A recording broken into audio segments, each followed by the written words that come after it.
Hello, beautiful girl. Welcome to my 10-minute masterclass where I'm going to be teaching you essentially how it is exactly that I want you to be navigating your binge urge when it does come up. Now, I know that you've actually clicked on this video to watch this to make sure that you're actually able to better navigate your binge urge when it does pop up because you're actually wanting to break free from binge and emotional eating. So firstly, I just want to say I'm so glad that you're here because this is really exciting when we finally go, you know what, I'm so done with this binging behavior and I'm not going to try another fad or yo-yo diet. I'm actually going to try and make sure that I'm no longer feeling this discomfort and I'm just running to food. I actually want to manage this moment better. And I'm going to literally be teaching you my 4-step method that I teach every single one of my clients. And the acronym that I love to use is called RIDE. So it's RIDE. And I'm going to be stepping you through each of these steps and exactly what it is that I want you to be doing and asking yourself in these moments so that we just bring back the part of our brain that goes offline oftentimes in those moments. I want you to bring it back. I want this part of your brain to stay nice and active in these moments so that we don't get to the end of a binge and go, oh my God, why did I do that? Why didn't I think about it rationally? We know sometimes our more emotional part of our brain just ends up hitting the fuck up button. We end up, going through the granola bag and making a 5th bowl of yogurt. And then we think, why on earth did I do that? And I don't want you feeling like that anymore. So I'm going to teach you essentially how to ride your binge urge and make sure that we get the part of our brain that needs to stay more active on in this moment. We keep it nice and on. I always love to sort of think about the analogy here of it's almost like a laptop computer screen, right? Oftentimes right before a binge, it's like that moment where the laptop screen dims just for a moment, right? But right before it goes black, we want to essentially wiggle the mouse and get that part of your brain, so the laptop screen, nice and bright and firing again. Oftentimes what's happening right now is that it's starting to dim and essentially just goes black. And that's where the more emotional part of our brain takes a hold.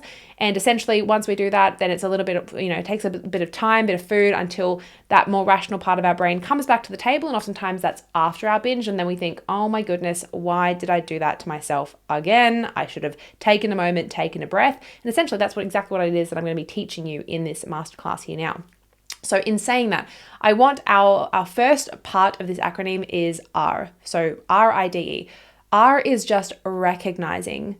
Can I see myself right now going into the same kind of motions that it is? And I always call this like the tickle, right? It's when we can start seeing that train of thought happen. We can start almost thinking, oh, this feels like it's going to turn into a binge. Oftentimes, right, we're going to be building up our self-awareness here.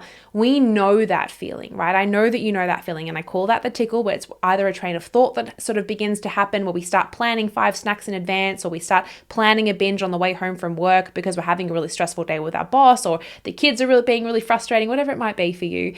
And we can start, right, beginning to recognize that tickle, right? And I want us to really recognize, right, it might not only just be a train of thought, sometimes it's just a feeling in our chest and we might not even understand exactly what sort of triggered that, but sometimes it can just feel like a short and sharp breath change where we're actually noticing, I actually feel like really heightened, and oftentimes we end up turning to food to ease that sense of discomfort that we might be feeling, right? So first one is just recognizing, can I see that pattern start to play out? What you're doing in that moment is you're again keeping that part of your brain. We're wiggling that mouse. We're keeping it nice and active. Just going, oh, can I see that? What you're also doing there is you're creating a degree of separation between you and your thoughts, right? So you're realizing, oh, I was on that train of thought. I was already thinking about a binge in that way. Can I just recognize that that is a thought process that I'm having? It's not actually you. And what you're doing in that moment, when you just recognize that, you're actually giving yourself a choice and a moment to pause in that moment.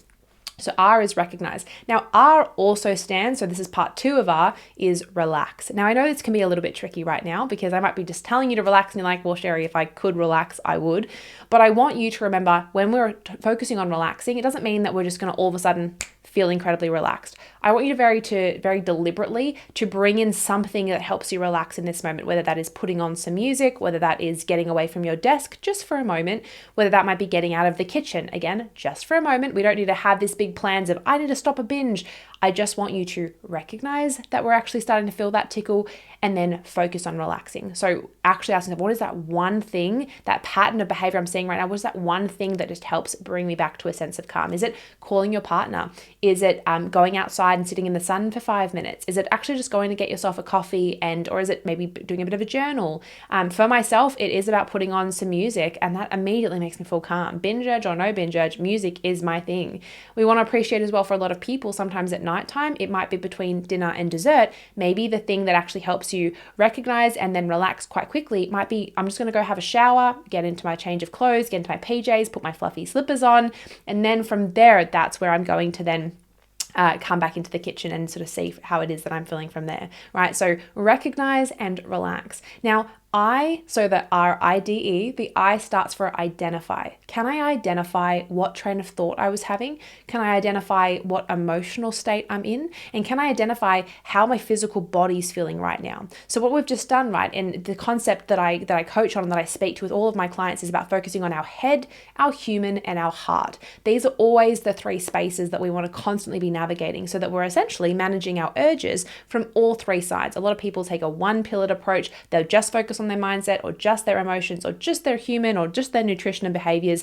What we do here is that we always make sure we double check all of them just to make sure that we're not missing anything and to ensure our success and our results. So I want you in this moment to better identify, okay, is it a thought process that I was having, whether I was, thinking and catastrophizing about the coming week and I was thinking about planning this weekend and that was kind of making me quite anxious? Was it maybe my emotional state where maybe I just feel really not supported at work right now and work's actually quite overwhelming? I don't feel whatever it might feel like, right? Are you feeling quite lonely? Maybe you're single at the moment and you feel like you were just feeling emotionally quite lonely, a bit turbulent, and that is kind of what started that tickle. And then maybe actually going, I'm actually quite hungry. Have I had enough food today, right? So we're checking that human component. We're actually asking ourselves, oh, interesting, have I not had any movement today? Have I not actually taken care of my human in the way that it is that I know I need to make sure I don't feel this urgy feeling, right? So we've recognized, we've relaxed, and then now we've identified, okay, yep, oh, wow, actually, it was because I was feeling quite lonely and it's 8 p.m. on a Saturday night and I didn't have anything planned for tonight. And I think that's kind of what started that tickle, right? Now, lastly, so D, right? So step number 3, so D, so R-I-D-E, D is about discerning. So getting clear as to, okay, I noticed that was what was going to happen. I noticed that tickle. I've identified that emotion or that thought. Now I'm going to be discerning what is true and what is not true. Right? Oftentimes in this moment, our thought process as we began to feel the tickle of the urge tends to be things like, well, this is going to make me feel better and I'm so lonely and no one cares about me. And oftentimes that's the train of thought and that sort of wraps us into that emotional state. But being discerning, what is actually true? Right? And these are the key questions I want to ask yourself. What is actually true? I actually am loved and I am supported. I'm just maybe feeling a bit emotional right now. Remember, feelings are not facts, right?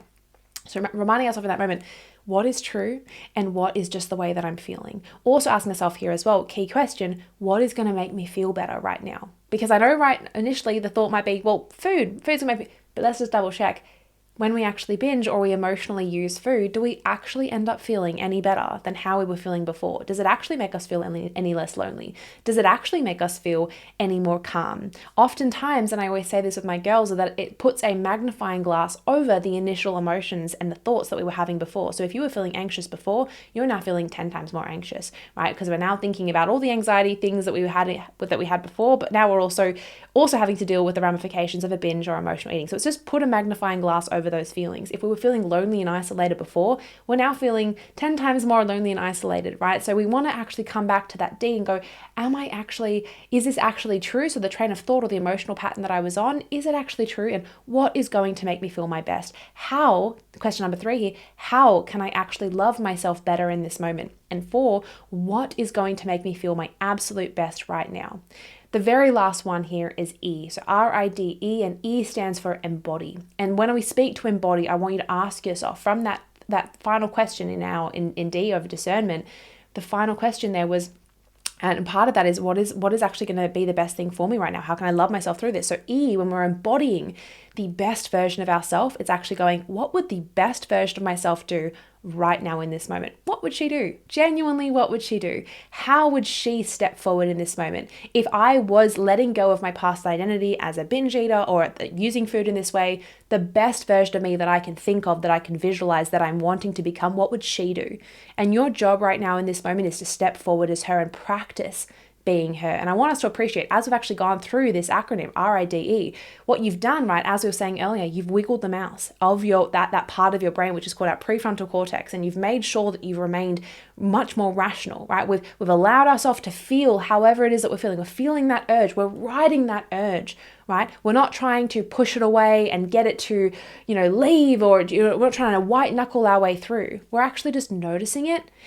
And we're allowing ourselves to take control and settle it. And this, right, guys, is where we really begin to see it all comes down to your mindset, your emotions, and your energy management, and then making sure that we actually have habits and behaviors in place that we can actually ride that urge and make sure that we're helping ourselves through those moments. You'll very quickly realize as you actually take charge and actually put this into action, because it's one thing to learn about it and to know it, but it's another thing to actually put it into play and actually take away from this video exactly what it is that I want you to do, which is these 4 steps. What you're doing is you're creating a new neural pathway in your brain. You're actually creating safety around this new behavior of, wow, I actually never have to turn to food like that. I actually can stop myself dead in my tracks there and make myself feel 10 times better than how a binge would have made me feel. And how often, right, when we actually have sat through an urge like that, it's not a white knuckle moment. It gets to be a moment of like, how can I be there for myself? There's actually a mental, emotional, or physical, remember, head, human, heart of step number 2, which is identify, going, there's actually a need here, mental, emotional, physical, that needs to be met. And we're actually asking ourselves, how can I meet that for myself? That's not going to make me feel amazing all of a sudden, but it is going to help me get through that moment. And when we do that, we're forming a new neural pathway in your brain that is telling you and reminding your brain that, hey, when I don't binge, when I don't turn to food like this, I actually feel amazing, right? And how often when we actually do work through an urge like that, we wake up the next morning and we're like, oh my goodness, I feel incredible. I'm an absolute badass. Like, there is no better feeling than going, that would have been a 5,000 calorie binge, 1,000 calorie binge, whatever it looks like for you. But now going, oh wow, I actually can do that differently. And babe, you absolutely can. So know that you're able to actually ride these urges. It doesn't even take 20 minutes, guys. It literally takes 5 minutes to actually just take a moment. And trust me, once you get really good at it, it literally takes 5 seconds because it just becomes so natural. And that neural pathway, the beauty of habits is that when you actually create this habit, as opposed to just running to food, to numb, to soothe, to cope from any discomfort, when you actually create this habit, it becomes automated. That's how our brain works. It literally becomes the most automatic thing for you to just query, oh, how am I feeling? How do I want this moment to go? And the thing is, you actually 100% hold the power. So when we take this acronym away, RIDE, I want you to ride your urge, right? We're not pushing it away. That's not the acronym. It's RIDE for a reason, to make sure that we are actually taking charge of that moment. We're really managing our mindset, our emotions, taking charge of our habits and behavior, putting you in a really good position to be able to make the absolute best choice for yourself in that moment. Remember, repetition and actually putting this into play is what's actually going to create a new behavior in this moment. We can say goodbye to your binge eating behavior for good and find ultimate control in this moment. I love you so much. I'm so proud of you already. Go away, implement these things, and let me know. Come over to my DMs. Let me know how it is that this has actually made you feel. And after you've implemented it, I want to hear exactly how it went for you and hear about your success as well. I will see you very soon. Bye-bye.